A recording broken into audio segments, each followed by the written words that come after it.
But see, there's also in Ireland, which doesn't happen here, we have a thing called a removal. Which is? The removal is the night before the funeral.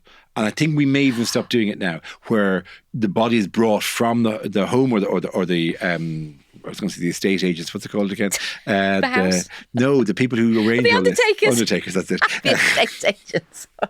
Well, I'm brought to a Foxton's first.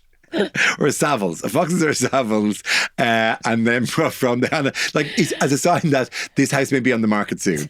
So. Oh, my deathlings gather round, 'tis I, Mel Gedroych. I'm in my full drama blacks, a.k.a. funereal gear. Once again, we're in podcast purgatory, for this is the show where your favourite dearly departed celebs sneak back for one last curtain call. That's a curtain call. Welcome to...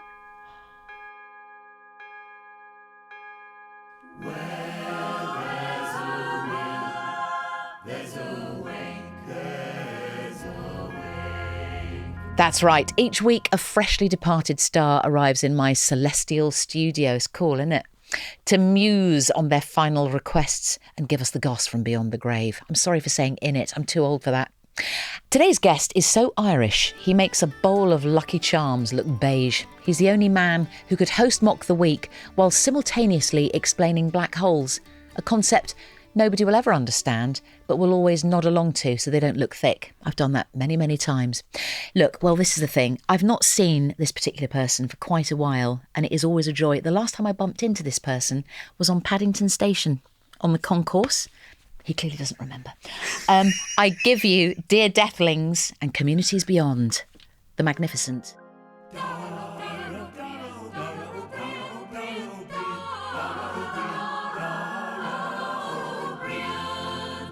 It's really good. And they got the lilt, didn't they? They did. They got the pronunciation perfectly. Brilliant. Are they available for the big day? Would you like them? Oh, could you imagine that being? That's how you're sung in. Because I presume that's the effect you're trying to create, but it really nails it. Like the idea of being, being lured. I mean, I'm not even Pearly Gates. I'm thinking the actual service. Oh, God. Yeah. Listen. Oh, yeah. There's a lot to discuss. Yeah, there is. No, keep that in mind. Oh, no, let's park the notion of choral. Let's just say that word will appear again. Choral's part. Choral, We're going to be discussing a whole lot of stuff. Dara's death, what happened there, the funeral, the wake, everything that happened in the wake of the wake, the Rathbones.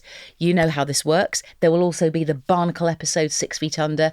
You need to subscribe for that. Go to Apple Podcasts or to wheretheresawill.com. Did you enjoy that housekeeping, Dara? Yeah, it's really good. I mean, and also it seems like quite a busy brand you've got going on. There's lots of happening. And now some adverts. Don't go anywhere. We'll be back after this short break.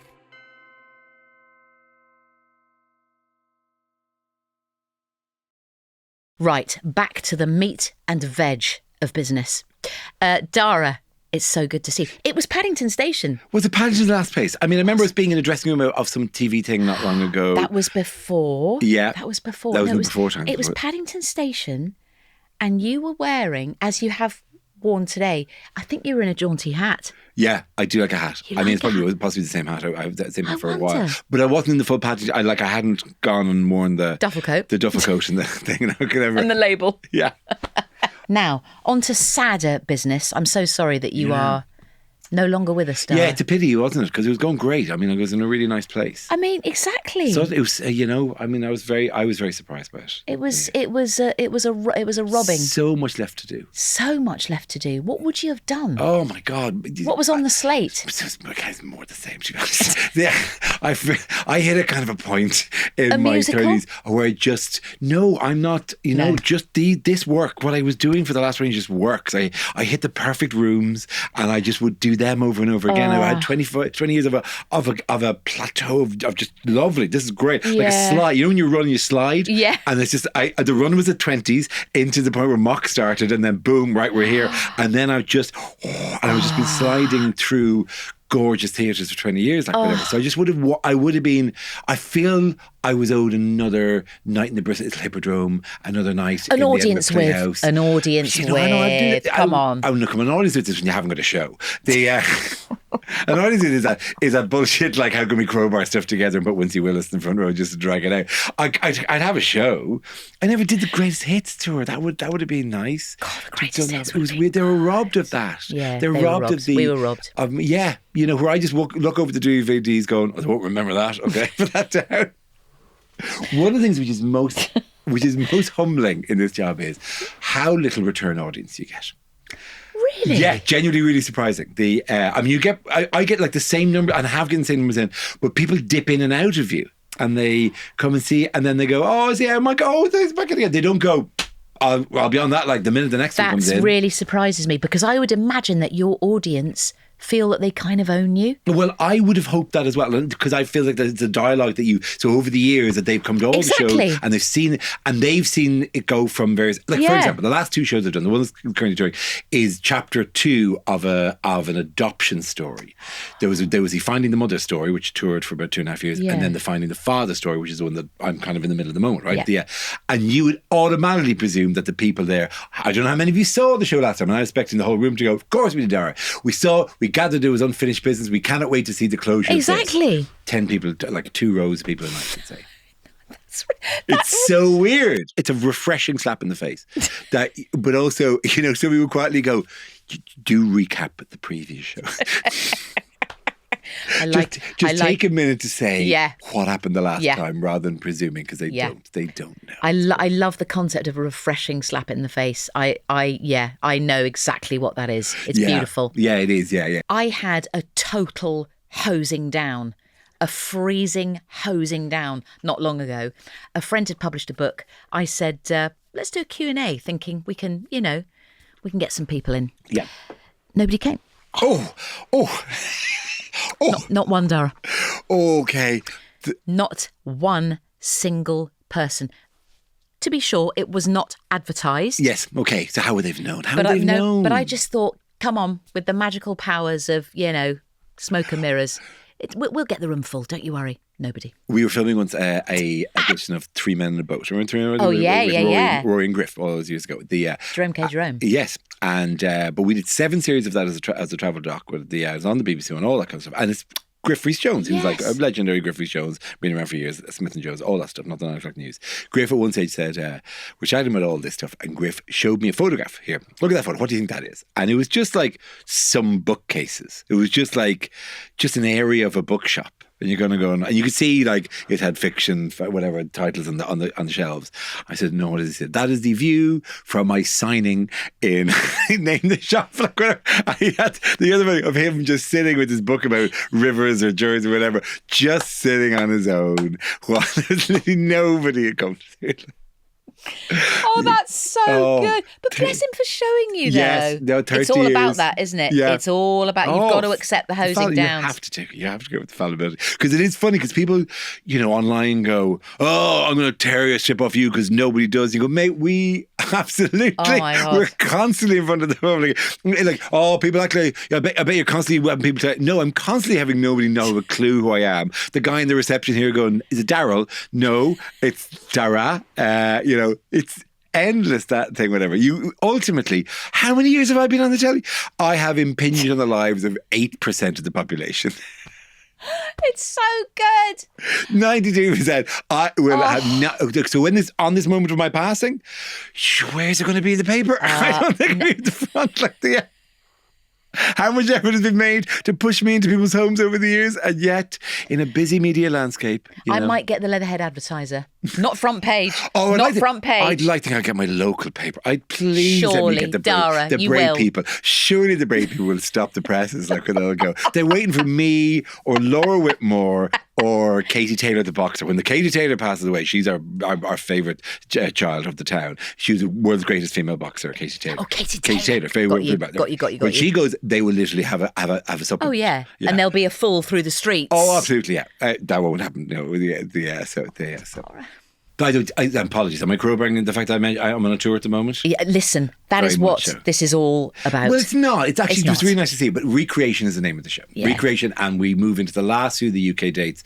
UK Ireland dates in January, February, March. Wow. Nice. London Apollo. You see, Yeah, and then the Edinburgh Playhouse, and so there's a few of those still to go. So they're the last ones come up. We've done about 109 of them already, so there's the last 20 or so. Oh, well, good luck with it all. Thank you very much. Thank you very much. Wonderful. Look, I'm going to see this one out. I got another year of a tour of this. Yeah. Because we do Europe, and then we do and we do Australia, New Zealand. All these things happen. It's just gone very international. Do you do an Eddie Izzard? Do you do stuff in other languages? I am going to do Barcelona in April, Spanish? and I'm going to do some of it in Spanish. Boom. And what I'm going to do in Spanish is going to tell the story of the Eddie gig in Paris, in Spanish, in Spain. Oh, that's good, man. It's very meta. I'm loving those layers. Yeah. Oh, it's very layered as a thing. Eduardo. Yeah. Eduardo. Izardo. Izardo. What was it? Oh God. Absolute bullshit. No. I know. Sorry, excuse me. Hizo un espectáculo en París. Hace 20 años. Pero 30 años. Hace 30 años. Lots of años here, Dara. Hizo en todo en francés. Sí. Pero es un espectáculo famoso. I could go on.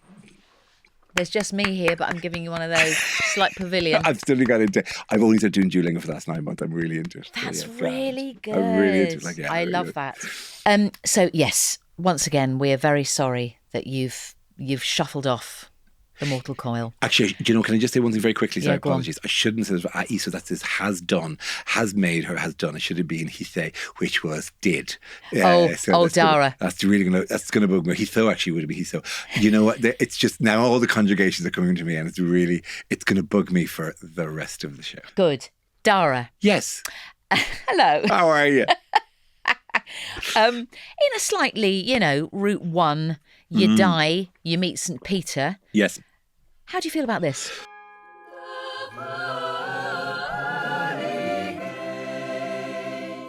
The old Pearly Gates. Yeah, interesting. Very Judeo-Christian. Very, it's an awkward one for me because it would mean that I was wrong fundamentally in presumptions I'd made during my entire life. Yeah, and that would be awks. Yeah, when you go, well, I didn't. Well, this is a bit of a turn up, and there'd be a look. I'd say there must be a look that St. Peter gives of going. You were very smug about this, weren't you? In the early aughts, when you all got really all atheism, and you all think you're all great, don't you? Yeah, God's dead. Like, well, look at this motherfucker. Look at this. So I'd feel slightly chagrined by that. I'd feel a bit like, oh, okay. Do you have any sense that when you die, there's going to be no? Bam, gone. Bam, gone. Just gone. Darkness. Yeah, not even darkness, because you're only registering it. Like it's one of these things that you're just you gotta go. Yeah. You gotta, and I can understand people who don't think that offers you. And I have this discussion, for example, with my father, who's very Catholic. Where he thinks that it offers meaning in life, and you're kind of going, well, surely the absence of anything after this offers even more of a sense of life as a thing to be lived. But if you were to show up at the Pearly Gates, yes, or something equivalent. Do you think there are reasons why you should be let through? You've done some great stuff. Well, you would be churlish not to. I mean, I'm just a You're a good guy. A good guy to You're have a good in, guy. like, you know what I mean? Like I say, like, You're a good guy. Keep drinks topped up. A little joke here and there with people. You're going to have a good time. Fantastic. Just moving along, flitting around, just keeping the vibe going. You're good social glue, Dara. Yeah, but I can never organise a party. But when I'm at the party, I'm very good. I bet you're brilliant. Broadly, I think if there's a scale, I've broadly been on the good end of it. I'd like to think, Definitely. This is the point. I don't think people's going to open a book and go, well. I've never heard a bad thing about you. Do you know what? Dara O'Briain, ever. Are you in character now? Are you being St. Peter now? I'm being St. Peter. Yeah. He'll go, yes, all jelly. I mean, like, it's like no one's going overboard, but like you were generally regarded as like an emollient. You were generally there smoothing things over, like whatever. You were like, So, no, yeah, I suppose, generally. You're good, man. Yeah, but I mean, there'll be the people who've done good work. Like I defer to people who are running charities and working out and have dedicated their lives to these things, like whatever. And I'm there going, well, like, you have blood? Does that get me in like once a month? And they give you a chocolate biscuit at the end. It's a good thing to do it, and people should do it. Give blood. Everyone should give blood. It's really, really good. It's really good. Because then they send you a text going, tell you what hospital it was used in, which is genuinely kind of like, wow, that's the thing. I tell you what, donate your organs as well, team. Oh, you have the thing. Be on the list. Yeah, I absolutely. think it should be an opt-out rather than opt-in. Anyway, I agree. I totally agree with you. Anyway, so look, but it'd be nice to go that if you're there at the Pearly Gates and he's going, I don't know, Your lungs are currently being used. And you go, really? Yeah, Yeah. absolutely. You're in. Great, lovely. So, Yeah. you couldn't use liver, though, they said. Couldn't. Oh, It really wasn't. liver was a bit iffy. Yeah, there's nothing we could do with that, I'm afraid. But, but some of you, we've harnessed for parts. I'm hopeful. I'm hopeful for you, Dara O'Briain. I'm hopeful. Now, this is a subject I really love.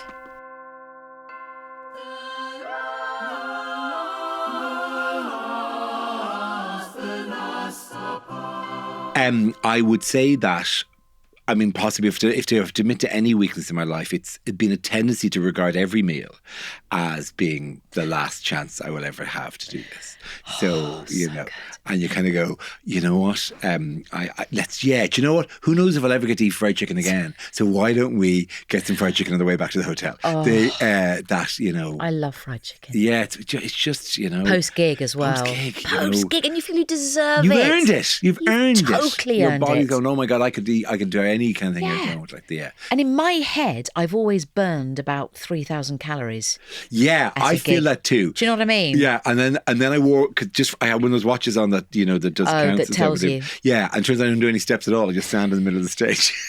No matter how big the room is. I do a little bit of bobbing around. I do a little bit of, this side of the room. I'm going to make eye contact with you now. I'm moving my arm. It turns out that's not exercise. Sue told me this, okay? Yeah. This is from comedy partner Sue. She told me this, absolutely, when we were doing Bake Off. She said, standing up, you burn a lot of calories. Just standing up. Sitting down, you burn some calories. At all stages, as long as you're hot, you're burning calories. Okay. Yeah, as long as your body is keeping you alive, there's always some amount of calories being done. Yeah. It's great. Just existing under the duvet, cuddled up, they're still burning ATP. Your body is still, going. All the furnaces are on, like whatever. So there's no zero. You're always going through something. And so standing up, I suppose, but there's no sense of you're becoming cardiac. You're getting a cardio workout out of it, because I presume, you come off. I used to come off sweating. Like I used to be, and I'd be bobbing around, and I'd come off, and I go down, and I go to 2 shirts a night, like whatever. Yeah. It feels I'm very much moved into my Dave Allen phase, where I'm because very much lugubrious. Because you're chilled. Yeah, you're happy in your own skin. You know what you're doing. Yeah, and I know the line is strong, and I don't have to wave my arms around to get the laugh as much.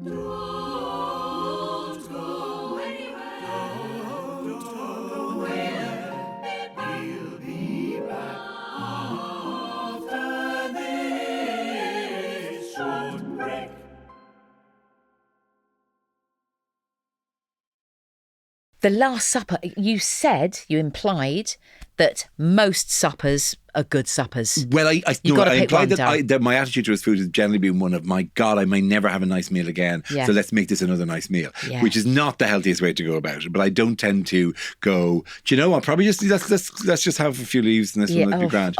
So instead, I have lived life very much to the full, being quite the gourmand. So this one, when we know this is it, this is it. Oh, stop it! You can have anything. Every type of meat on the bone. Every type of meat on the bone. There'd be steaks. There'd be ribs. There'd be roast chickens. There'd be all sorts of things. Like there'd be capon, duck. There'd be turducken. Let's do it. I've never had the turducken. Let's just have that there.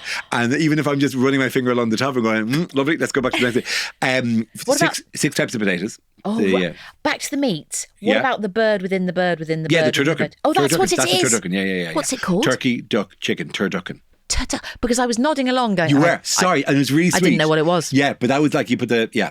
You can't do a chicken. You can't put a chicken into a chicken into a chicken. No. Somebody explained this to me from the stage the other day. Because I said, recommend it. Why did you do that? Well, like a poor person turducken, where there's just another chicken inside the chicken. So the original chicken. They just take the bones out of chicken number 2, and then shove it into chicken number 1, and then do that like a dense chicken with boneless chicken inside. There's no chicken. They chicken. But the turducken. Yeah, I don't even actually mean that nice. But it would be the stuff that you kind of go, okay, ribs in particular. Ribs. Oh, I love a rib. Stuff falling off the bone. Saucy rib. Oh, stop it. There'll be all kinds of sauciness. A nice little saucy rib. And the potatoes. Let's discuss all of them. Right. All of them. Like whatever. In the great battle of carbs. Nothing against the pastas and the rices of the world. They're wonderful things. Like whatever. Yeah. But I cannot fight where I'm from. And so there'd be... And the first thing I was going to say was Dauphinoise, as if I cannot fight where I'm from. I am a Dauphin. I am from 18th century France. I remember sleeping with the Vicomte de Valmont once, and afterwards we ate Dauphinoise potatoes. But there would be roasties, there would be Dauphinoise, there would be Dauphinoise, the cream. chip shop chips. Chip shops. Yeah. Fat rather than, yeah, exactly. Roasty? Roasty, definitely roasty. Yeah. No mash. Mash. mash? No mash. I don't, no. Whereas, big plate of patatas bravas. Now we're talking. Yeah, we are. Yeah. Barcelona, here we come. Stop it, listen, you know what I mean? Eduardo Izardo. Qué rico. Las patatas. Soy muy rico. Gracias, Eduardo. Gracias. Por las patatas. So, again, the sauce. The sauce. Beautiful. Nuts. And what are we drinking? We're drinking a lot. Yeah. Because it's the last time. It's the last bloody time. Fabulous wine. Okay. Fine. One of the wine, like, just like one of those, the one that just fits the thing, Yeah. The point is made, it was great. The Italian grape Amarone, maybe. Yeah. With or a nice Pinot Noir, like whatever. Sure. Grenache. And then Grenache, sorry. And then a pint of Magner cider. I have a kind of a long 30-year relationship with that particular brand of Irish Really? cider. Yeah, there's known as Bulmers in Ireland for reasons that I could really explain to you the difference, the corporate naming of that thing, but I'm not going to. That is another one. And so I mentioned them on another podcast because I teased them because they once sent me, because they found out that I've been drinking since I was a student, so it's been like 30 years of drinking. And they sent you some stuff. And they sent me some stuff, and they teased them because they sent me one bottle.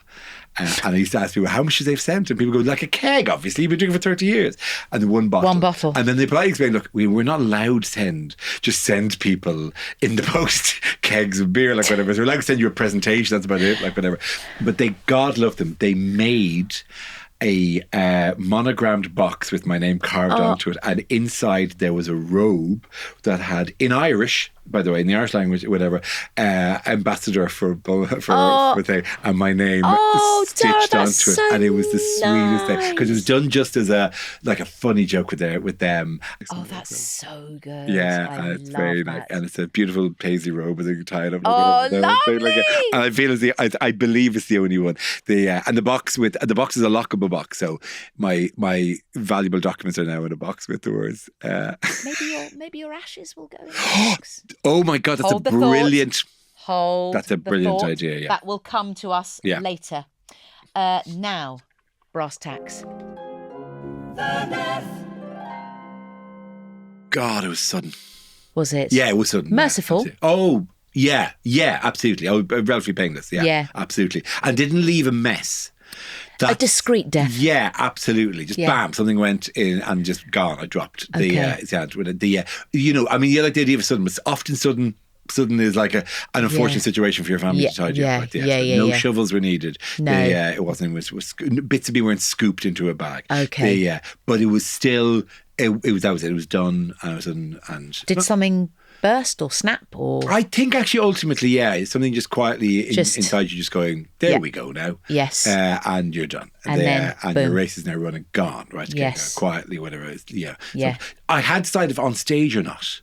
Yeah. That's a lot of performers who I've chatted to. I wouldn't say a lot, but a few. They like I didn't know this. Bruce Forsyth's ashes reside under the Palladium stage. That's amazing. Yeah.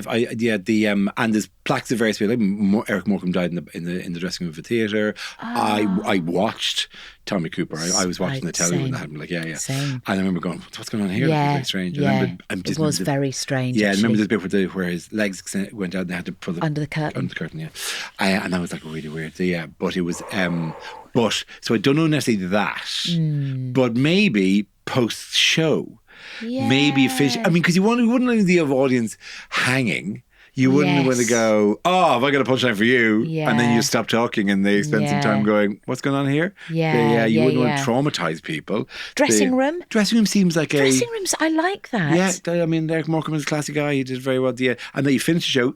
Sykes, I think passed away in the theatre. Oh, and then would you haunt the venue? Ideally, yeah. Ideally, like in the theatre, like Drury Lane.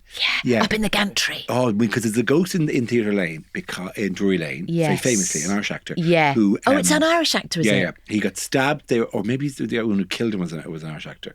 The guy who killed him, I think, was an Irish actor. They were doing a sword fight.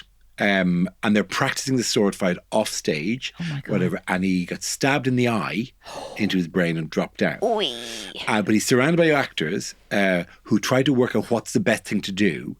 And somebody suggested, no, what you do is you urinate on them and it kills. This is genuinely true. And so his final moments, or just media post-mortem, was where the rest of his cast urinating on. Why did they do that? Because they felt like a jellyfish. They got confused and they panicked and they thought this is what you do, and they urinate on him. Because with jellyfish, hell, it works. Oh, right, okay. I have had it done on me, and I have also done it on my younger daughter, which she was slightly traumatised by. But it really does work if you do it straight away. Oh, wow. I did not know. Okay, I thought... Jellyfish sting, boom. Bang. Okay. Off you go. I will bear that in mind. Okay? Yeah. Not for a sword in the eye. Not for a sword in the eye. Yeah. And so he famously haunts Drury Lane. With a sort of... I don't know if it's there or if it's like... I don't know if you get captured in that moment. Yeah. You know, if you become a ghost, because I don't believe... there, but I don't know if you were like permanently, like in Ghosts, like the guy with the arrow through the neck. I don't think that's necessarily what happens. But that's how he died. Do you like the idea of staying around and haunting after you've gone? There'll be places I would like to haunt. There are people who I'd like to haunt. But no, I feel if I am to accept the existence of this or whatever, it doesn't seem like somebody's very much at rest and they should be somewhere else. Yeah. I prefer the idea of... Yeah, you're pretty sure about this, aren't but you? I prefer the idea of if this does all exist, that you go somewhere and your family are already there and you get to hang out, like whatever. But not all the time, like whatever. I know. You get to see them and then you get to see your friends. Exactly. Yeah. And some members of the family. Yeah, not so much. Small doses. I think you'd hardly get to be picked that yourself. I think you get to. Yeah. Good. I like this. Yeah, I mean, it was a lovely service. It was a lovely event. I am bound to, even though I'm not a religious person, my model of a funeral is an Irish Catholic funeral. I was going to say, surely. So it has Bring the body home? Oh, I don't want to do that to people. I mean, that's an extra phase as well. I'm sitting in the house. I as a sort of semi-English person, mainly Polish, but also English, I think the English attitude to death is so Victorian. Yeah. And so uptight and just ridiculous. I really like the idea of just having it all in the front room. Yeah. Lay it out, see it, touch it, do whatever you have to do. Yeah. I would, I suppose, I can even think, the front room in particular would work for it. I mean, we've got, it's a space. We have to move a table in from another room. I'm now worried about just the mechanics of, is it a trestle table? Do we have a couple of picnic tables that we could do? An extender that we can use. Leaves. Yeah. Leaves on the end. The kitchen seemed at the wrong place. We look at kitchen living area. Okay. And island? Have you got an island? You can stick on the island. Put it on the island. But it'd be next to the hob. The flat kind of like, the flat half, like, so just there. Partly, oh no, we've left him on the hob. When they panic, when they go, oh no, we're doing this or whatever. I don't think you'd stick him on the island. That'd be the wrong thing to do. But I'm sure we could find there's probably some ergonomic solution that you can slide it in and slide it in, it'll be like, it could be like, what's a pocket, those pocket doors? It'd be like that, like whatever, Yes. You can move it in and move out, like good. Whatever, or like a spray, one of those beds that goes into the cupboard. I love those. The old carry on. Yeah. We've always one in a spare room actually, so we could use the room for something else or whatever. Yeah, so we have one of those. You've actually got one of those? Yeah. I didn't even know they made those. Oh, they very much still make them, and then it goes right back in. And there's going to be a special name for them. Yeah, but it'd be amazing if there was on that, because there is a strap across to keep the mattress in place, but you can put that across the body, and then you continue to use the room as a changing room. But then you just appear. But then you go, and they bring them down like whatever. Oh God, we've got the body, and then you just pull them down out of that. I really, and also it kind of pays homage to your comedy roots, because it is essentially very comedy. Yeah, Then every so often, just every hour on the quarter hour. Here he comes. No, it goes back. It goes back up again. Like I'm really liking this, Dara. Yeah. I think we're onto something. Yeah, I think so. It's not a spinning Jenny. It's not a Sheila maid or a lazy Susan. It's going to have a female name. This contraption. Oh, It's a springing Denise or something. It's a springing Denise. Springing Denise comes down. Dara's there. Woof, he's gone. Yeah, gone Brilliant. again. Like whatever. And the room can be used for, I mean, if they need, like if people are enjoying the thing and start dancing, they can just clear the space. Yes. Yeah. Denise can spring back. The vibe is moving into a more kind of informal mingling kind of thing. Let's just pop the corpse back into the wall again. I think this is really I think good. I think they work really, really well. I think this is good. Yeah, and so okay, then maybe, but then you got to do the thing about because again, things should where do you do it is a problem if you don't believe because there has to be somebody. I've always thought somebody should buy one of the old churches, like an old church that's been deconsecrated, And do humanist. and use it as a venue. Do a venue for weddings and funerals. Is it quite hard? I mean, tell me, because I don't know these days in Ireland, if you don't want a religious funeral, is it? You can. No, I think you can get them done, but I don't know where you do it. I don't know what hall is open. I don't know where, and I don't know here if where this would take place. Like whatever. Is it in a sports hall? It was a good space for a funeral. Like you want. I mean, where's the choir going to go? Yeah. There'll be I went to a lovely one in a wood actually that had a sort of Scandi style. Oh wow. Circular. It was really nice actually. All glass. So it felt like you were in the woods, but you were kind of protected from the rain or whatever. Yeah. And it felt very respectful. Okay. But it didn't feel religious. Yeah, see, the thing is... It was clever, actually. It has to be slightly religious because my mother and father still around, so they'll be attending this. I suppose they will be. The notion of the eye rolls of my mother going...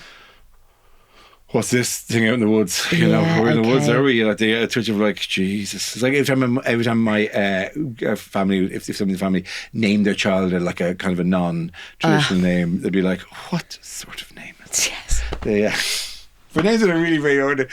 Jeez, they've called a child. Oh, Jesus. No, God. Anyway, so it was in a forest or in the woods. What was it? She'll say to my sister, and she'll go, it was humans. Oh, sure, we're all humans. And she'll be just bewildered by it, like whatever. I mean, it's different, but it's in the woods. There's nowhere to sit. So it would have to be in something that resembles. As respect to your parents. Well, there's just a touch of like, I know, just because I think it'd be, I presume it's going to be a difficult day for them. So we might as well give them that much anyway. Would you give them priest and everything? You have to if it's in a... It's difficult. You for the wedding, I was able to do it in where somebody just reads out the exact same vows as long as you cut God out. You can get the registrar to do... Oh, that's good. Yeah, you can do having to hold Richard Rapport. You can do all of that as long as there doesn't feature God at any stage. So yeah, that... And the parentals were okay with that? They were thrown off the scent entirely by that, so they got to do with the whole I do, kind of stuff. So but for this you'd want an element of, but see, there's also in Ireland, which doesn't happen here, we have a thing called the removal. Which is? The removal is the night before the funeral, and I think we may even stop doing it now, where the body is brought from the home or the I was going to say the estate agents. What's it called again? The house? The people who arrange the all this. undertakers. That's it. The estate agents. Well, I'm brought to a Foxton's first. Or a Savills, a Foxton's or a Savills, and then from the as a sign that this house may be on the market soon. So from that to, there's a fancy name for an undertakers or whatever, or I'm thinking something else. Anyway, but they're and then they're brought to the church the night before, and then you sit there. All the family sit in the front row, and everyone walks past. We did that for my mum and dad. Right, and there's a shake of the hands. It's a Catholic thing. Yeah. Yeah, and the body stays in the church. The body stays in the church overnight. We did that for mum and dad, absolutely, yeah. And then you have to sit while 1,000 people go, I'm sorry for your trouble. Yeah. I'm sorry for your trouble. Yeah. I'm sorry for your trouble. And particularly if you're like as a grandparent and you're just some 10-year-old just shaking hands with absolute strangers. Oh, we didn't have that. Oh, man, no, yeah. It was quite small. It was quite sort of... Fine. Yeah. Intimate, yeah. Yeah. That's the removal, isn't it? That's the removal. And then the day after the funeral. The funeral's actually smaller than the removal. The removal is a big thing. Oh, wow. Okay, that's different. Yeah. Oh, how interesting. Yeah. So you're going to have to do the removal? Oh, man, it's a 4-stage thing in Irish Catholicism. We drag it out, like whatever. Then you'll tell me that the Mexicans do a whole week of it. And then, God knows, I'd imagine an Indian funeral is a massive event, like whatever. Yeah. So there's other cultures also go big on it. But we have a whole thing the night before because people can't get to the funeral. And the funeral ends up being a little bit quieter. And it's your whole community as well. It's not just the family. So it's 5:30, 6 o'clock is when the removal's on. So everyone can get to that and they all go into it. And it doesn't take up the whole night. So it's relatively small. The actual humana part is quite small. So there's a little bit of incense over the coffin and a bit of few words. Yeah. But most of that stuff, so this is basically just so you can go to the family and pay your respects. Oh, I see. So this is when local politicians appear. Oh, wow. And it's where all of this takes place. And at yours, you probably get Chris de Burgh. Oh, look, de Burgh, ideally for de sure. Burgh could come out, like whatever. And people go, Chris, is there any chance? He'll go, all right, never seen you looking as good. I'm going to go, Chris has started the songs. Chris is going for it at the You'll get all the greats. Oh, look, I expect a spaceman comes travelling and don't pay the ferryman, which seems really suitable. He must get asked to pay that at funerals all the time. Don't even fix up price. Yeah. So he gets you to the other side. And we go, oh, Chris, that's perfect for this. It was It's lovely. the go-to, isn't it? It's absolutely, you need a song about crossing the River Styx from Christaberg at an Irish funeral. Otherwise, it's not, just to get all of your references really mixed up. And then finishes with Lady in Red a second time because it's such a popular thing. Like, it'd be lovely. So good. Oh, it'd be great. I mean, that's the bit I'm sorry I won't see it. I'm sorry I won't be there for it. But he'll be there. He's guaranteed. It's really interesting. So removal is the big one. Yeah. And then funeral. Yep. Brilliant. And then, so they drag it out and there'll be a choir and they'll be singing and there'll be Barbara's Adagio and they'll play the Barbara's Adagio twice so people are just weeping and there'll be a slow motion montage of me. All your best bits. All the best bits. Oh, all the best bits. Everyone, footage of audience just going, oh, it's fantastic. But me all in slow-mo and I'm looking amazing. Yeah. Early DVDs, not later. And you'll be blue stealing it. Oh, I will. Massively. And then I'll just turn, thanks to AI, I'll turn and wink into the camera at the end. Like whatever, we'll do that, like whatever, and then the music it'll freeze, and then the adagio strings will go. Oh, that's fine the moment, and like whatever, people will be weeping. Why have we let him go? And then an unexpected woman appears and goes, I loved him. The will and the wake. What are you leaving behind, and to whom? Oh, that is an interesting one. I haven't really. God, I mean. Yeah, because I don't want to. I'm not taking anything with me, obviously, unless I want to be buried like an Egyptian prince with all of my stuff. Joke books? I don't really have them. Do you not? No, I don't really have it. I'm not Bob Monkhouse. I don't have like a. They're all just in there. Yeah, they're recorded somewhere. Yeah, so I don't. I never. Cool. There's no form of it. None of them are written out in the. Some for Indiana Jones to find. Some more book with a big clasp, and you open it up like, oh, they're all here. The light shines. Oh yeah. Oh, like whatever. Yeah. I'd leave them. Yeah, I could leave. I suppose there are other comedians I could leave the jokes to. I mean, look, it's bad. Like, I mean, they have to carry the coffin as well.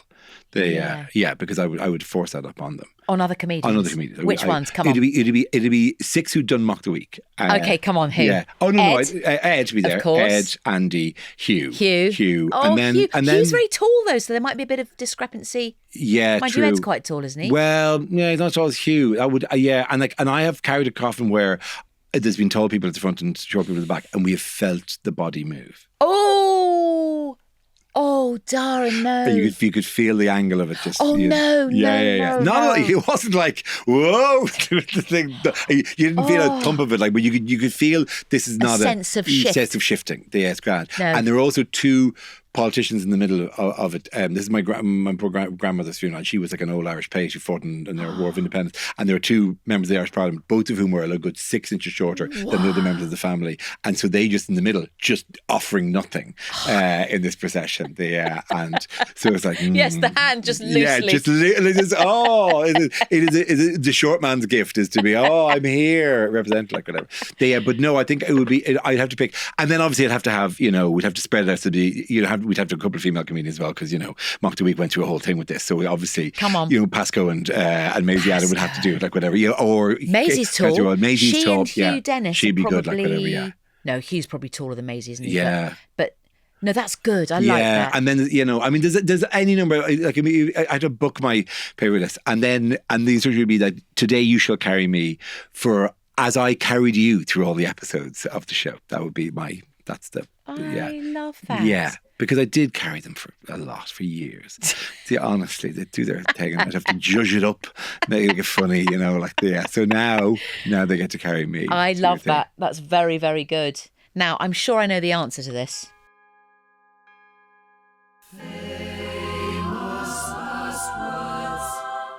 That was smug. I don't mean to say I know exactly what your last words would be, but I think you would have some, is what I'm saying.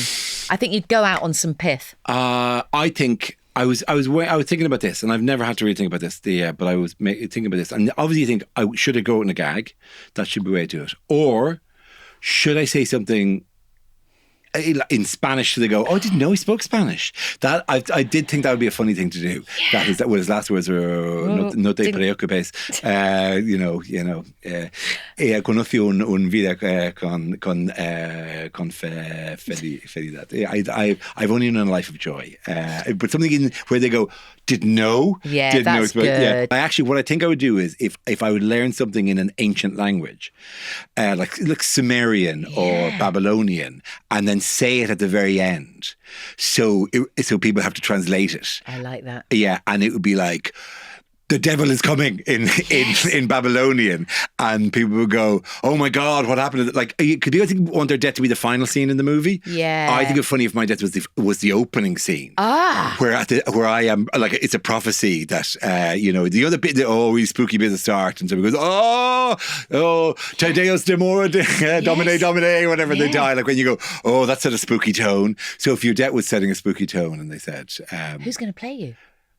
Oh, yeah, that's a good point, actually. Yeah, who's actually in the film? I feel I'm actually in this film.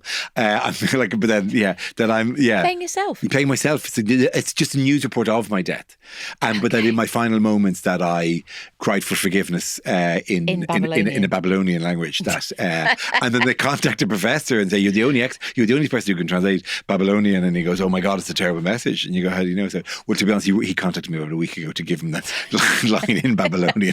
But I'm the only Babylonian guy here, so he contacted me, and so he learned off the thing, and actually kind of mispronounced it as well. He actually said the devil is calming, and it's a difficult language. It's very phonetic. It's very tonal, and he sort of fluffed it. But I look, what he wanted you to think was that this is, that he wanted it to be a warning from beyond the grave. But actually, he should have just gone. Should have just gone. Gracias por las patatas bravas. Qué rico. Qué tan rico. For that to be the last words, thank you for that is bravas. They were delicious. Yeah, and then I die. That's good. That'd be a way to go. Yeah, that's good. Don't go anywhere. We'll be back after this short break. So my mum and dad, very Catholic, they did not want eulogies at their funerals. Wow. Yeah. Would you like a eulogy? Oh, God, yeah. Dara? Yeah? Yeah. Samesies. Yeah. I think we might have something here for you. I was very sad to hear about the passing of Dara. I was surprised, though, the circumstances by which I came to hear. I assumed I would, if it ever happened, I'd get a call from, Dara's wife or maybe even his manager. But to hear of his death via a podcast producer was very impersonal, I gotta say. But anyway, it's an honour to be here to eulogise such a great man. I can only assume Professor Brian Cox wasn't available. But seriously, Dara is somebody who I will always remember as being able to have a right old laugh with about the stupidest of things. We would be helpless with laughter over one of us referring to Steve Coogan's film Stan and Ollie as that Stan and Ollie movie. That kind of thing. We would just be helpless with laughter, and people around us would be going, "Why are these blokes? Why are they laughing so much?" And that's the kind of laugh you only have with somebody who you're really close mates with. Oh. But, I'd say if I had one regret, it's that I never made Dara godfather to either of my children, because if I'd done that, they'd be worth a few bob now, wouldn't they? Ed Byrne. I lovely Ed touching. Byrne. It is. It was more touching. That's more touching than I would have gone for him. To be honest, I would have presumed that the brief was to be savage about the whole thing. Like a roast rather than that, like whatever. But yeah, the stand only movie I forgot. We do fixate on things and then just. Was that during a TV recording? We did a lot of our better moments were in Mock where we just lost it on Colonel Abrams. I think was one of the ones, because we were talking about we were talking about various terms. It was private browsing, general mayhem, major disadvantage, and I went Colonel Abrams, and he's the only other one who remembered Colonel Abrams, the guy who sang Trapped. Colonel Abrahams. And the two of us just didn't he do the Smurf song as well? No, we didn't. That was Brother Abraham. That was a different person. And so we just you wouldn't have been in on the joke. You'd have been like the other 5 people on that episode. I'd have really enjoyed that. What? And we were just in fifth. But the thing is, both Ed and I did best man speech for each other at each other's wedding. But only one of us will get to do the eulogy. That's the way death works, you see. My God. There's a thing for you. That's so weird. Yeah, and he's got a little practice run there now. Yeah. But when you laughed long and loud when you were recording Mock the Week, was there ever a point where one of you just had to leave the set? But I did feel I have an obligation to hold make it this together. television show, Yeah. to further this television show. A lot of them, the laughter is usually genuine on these shows, but there's times where oh no, you've absolutely lost it, and that is, and so he and I had that over each other, and will again, because that show is going to quietly come back. I don't have to tell you that's the yeah. Yeah, it's back in February. Come on. Yeah. It's quite That's somewhere in the dial. Yeah. amazing. So we're doing more of them, like whatever. I know he's doing the first few of them. That's yeah, brilliant. So we'll be back being giddy again. Oh, Dara, Because it that's turns out, brilliant. even I can die, Mock the Week cannot. I'm really glad to hear that. Yeah, I'm it's nice. really glad to I mean, hear don't know that. how long. Congrats. God knows, in a different See what circumstance, in a happens. commercial thing, See who what knows? happens. It's all gravy. It is Yeah, it's all gravy. Yeah. So so we'll see. Like but we're With doing, the whole gang. with the whole gang. For the most part, like whatever. Yeah, just messing around. That is very blooming. I'm excited. I'm looking into the gallery. I'm very excited about that. That is amazing. Huge congrats. So it's nice to finish it, like a show about death, to finish on new life. On new bloody life. It's Yeah. affirming. It's the circle of life. It's all that stuff. Talking of circles, Spin, spin, spin, spin for your sins. thank you so much for being on Watoa. Look how professionally you do that. Make sure it doesn't flare. You're tilting it so it doesn't flare. You're giving it to a camera. Favouring at the camera. And yeah. you're also very relaxed and Former children's television presenter. I know how to work it. How to work a prop. so Yeah. good. If you wouldn't mind spinning, Okay. and I don't mean that in a rude sense, I mean actually spinning the wheel, and I'll say it And again. is this the final determination on how I end up? This is where you're going to end up. And you know what to do, Deathlings. If you want to find out, do start spinning. If you want to find out where Dara does end up, follow us over to 6 Feet Under. You have to subscribe on Apple Podcasts or go to wherethere'sawillthere'sawake.com if you haven't already done that. You're not allowed to look, Dara. He's already looked. Come and find out. Come find out where he ends up. Come with us. You're listening to Where There's a Will, There's a Wake with Mel Gedroich. The senior producer's Charlie Morrell and the producer is Naya Dio, otherwise known as the Goddesses. The engineer is Matthias Torres. The assistant producer's Rani Prescott. The production coordinator's Eric Ryan. And the executive producer is Ollie Wilson. Music by the Rathbones. And a special thanks to Chris Skinner.